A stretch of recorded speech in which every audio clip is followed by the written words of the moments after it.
आजची आमची सकाळ तशी शांत आणि रोजच्या सारखीच नॉर्मल होती. पण सकाळी-सकाळी एक फोन आला आणि सगळी धावपळ सुरू झाली. जीजूंनी पिशवी घेतली आणि लगेच मार्केटमध्ये गेले आणि दीदी तर न चहा घेताच किचनमध्ये जेवणाच्या तयारीला लागली. नंतर मला कळलं, की आमच्या घरी आज एक छोटासा नन्हा-मुन्ना पाहुणा येत आहे आणि ही सगळी तयारी त्याच्यासाठीच चालू आहे. आणि घरात पाहुणे येणार म्हणजे सगळ्यात मोठं काम असतं साफ दीदी किचनमध्ये होती आणि जीजू तिला मदत करत होते. मग साफ जिम्मेदारी मी घेतली. मला ते आवडतं पण आणि सोपं पण वाटतं.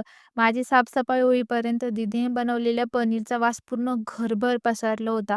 जेवण बनवून झालं होतं, तोपर्यंत आमचा क्यूटसा पाहुणा पण आला होता. त्याच्याशी खूप खेळलो, गप्पा मारल्या आणि आम्ही सगळ्यांनी जेवण केलं. जेवण केल्यानंतर कुठेतरी बाहेर जाऊया असं ठरलं आणि आम्ही सगळे फिरायला गेलो.